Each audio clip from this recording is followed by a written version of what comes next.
Your skincare might be aging you, and not in a fine wine type of way. Most products these days are packed with toxic chemicals that you would never knowingly put on your body. That is, if you knew what was in them. Once I found out what was really in my products, I ditched the toxic stuff and went back to something way simpler and way better.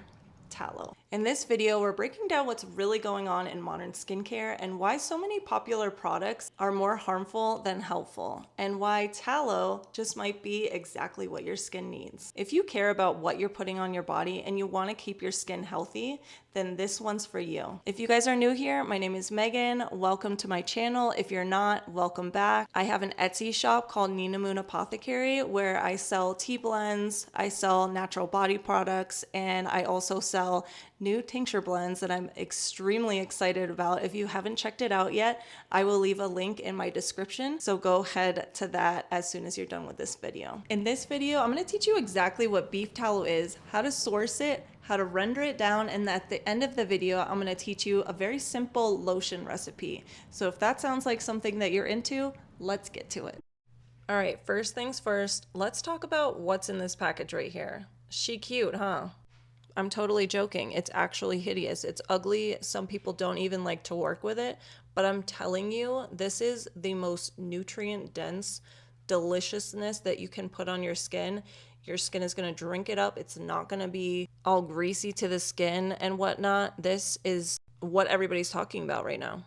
And everybody's talking about tallow right now. But this is not technically tallow, what I'm showing right here. This is called beef suet. So suet is the fat that comes from a ruminant animal like cows, sheep, deer, and goats, and it surrounds the organs. They call this suet, and it's the most nutrient-dense fat on the animal. This is literally liquid gold, and our ancestors knew it because for thousands of years, going back all the way to the Egyptians and the Romans, tallow was used in balms, ointments, and skin treatments. Because they knew what was up and they used the entire animal as compared to nowadays when it seems that all we really want is the traditional muscle meats and then we throw everything else away. But this kind of practice is actually really new because even just a couple hundred years ago, people were still using it in homemade skincare. Then modern skincare came along with its preservatives and marketing, and we started tossing this stuff aside. So as we go along in this video, I'm going to be showing you how to render down this suet into what's going to be called tallow once it's rendered down. So you may be wondering, how on earth do I find some of this? And my answer to you is to source it locally if possible. Go to a farmer's market, research if there's any ranchers in your area that sell beef. They usually will have suet available. I have noticed that ranchers, specifically the one that I bought from, also sells rendered down tallow, like basically ready to go. So you can do it that way as well. But I asked her for suet to render it down myself because it was like a fraction of the cost. So as I go through this video, I'm going to be talking about what's wrong with modern skincare, what's hiding in it, what we don't like about it, and why you should switch to tallow. But like I said, I'm showing you how to render it down. So I'm going to just give you a brief little explanation here. And then down in the comments or the description or both, if I'm feeling fancy, I'm going to have the full recipe slash, it's not really a recipe, the instructions on how to render down suet. But the brief explanation is just we are melting down fat. That's literally it. We're melting down fat and then we're straining out all the little other bits. Things like the gristle and the little tendons and such like that. We don't want that in our finished product. And I need to add here that sometimes suet doesn't come in a big block like I'm showing here and that I'm trying to cut up into chunks. Sometimes it comes pre-ground, or you can also ask your rancher to grind it for you so that you don't have to do that step.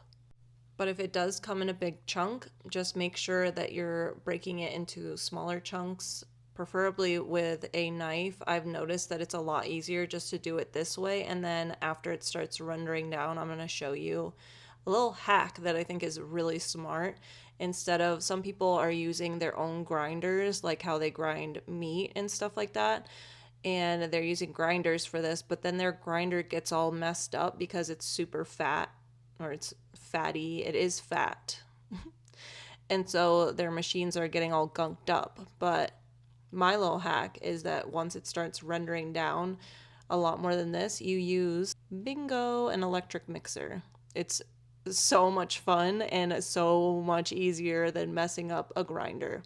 All right, so now let's get to why do you want to put tallow on your skin? Because maybe you're looking at this video and you're thinking, this is really gross looking and I'm not sure about this. If you are one of the people that are getting grossed out by this, rest assured there's plenty of people that sell tallow, small businesses, even the ranchers, like I was saying, already rendered down, so you don't have to do this step. But if you've made it this far, I'm assuming that it's not grossing you out. So maybe I don't even have to convince you. Maybe I should have convinced you in the beginning. I don't know. Are you still listening? Are you still watching? Is anybody here? Throw a little cow emoji down in the comments if you're still listening. So if you're curious why everybody's talking about tallow right now, it's for these reasons. Because it's incredibly close in composition to the oils your skin naturally produces. And not only that, but it's loaded with vitamin A, which encourages healthy skin turnover, vitamin D, which supports skin cell growth, vitamin E that fights oxidative stress, and vitamin K that helps with elasticity and tone. And not only that, but it boosts your skin's natural collagen production, soothes inflammation, has antibacterial properties, and it also helps heal acne, redness, dryness without clogging your pores, because that's a big one. And did you guys know that modern skincare is $1 billion industry? And the plot twist is that a lot of what we're slathering on our skin is actually speeding up aging and disrupting our health. And that's contrary to what they're selling us with those big marketing campaigns that they got going on. And they're lacing these products with things like endocrine disruptors, synthetic fragrances, parabens, phthalates, petroleum byproducts. Yeah, from petroleum. Ain't nobody want that on their skin. Also, side note, when you go to harden up your tallow, please choose a different container because this was extremely difficult. I mean, just look at me struggling here. But anyways, I think it's interesting that United States only bans 11 chemicals in skincare, as opposed to the EU that bans over 1,600. So wrap your head around that one. But let's break down some of these chemicals and why they're bad for us. Starting with synthetic fragrances. These are artificial scents that are made from a blend of undisclosed chemicals. Often there's 100 in a single fragrance, and they can be labeled simply as fragrance or parfum on the ingredients list. Why are these bad? Well, they can be endocrine disruptors, which means that they will interfere with your hormone function. They are unknown toxins, and because companies aren't required to disclose what's in their fragrance blends because it's a trade secret, you're left in the dark about what you're absorbing on your skin. Up next, parabens. These are preservatives used to extend shelf life by preventing the growth of mold and bacteria. But they're bad because they're also disrupting our hormones. They can accumulate in the body. They've been found in breast tissue, urine, and even blood. So not only is your body absorbing them, but they're storing them. And it's also very bad for the environment because they don't just harm you, but they also accumulate in our water systems and negatively affect marine life. Sulfates. These are harsh detergents used in cleansers to create that foamy lather that everybody loves. But it's bad for you because the skin barrier is disrupted by stripping away natural oils. It weakens the skin's protective barrier and leaves it more vulnerable to dryness, irritation, and environmental stress. We don't want that. And good old petroleum byproducts. They're cheap moisturizers that are derived from refining crude oil. Yum. They're bad because they clog our pores. They have a lack of nourishment. They don't provide any vitamins or nutrients to your skin. And there's also contamination risk because if they're not properly refined, which is rarely guaranteed in the US, they can contain carcinogenic impurities.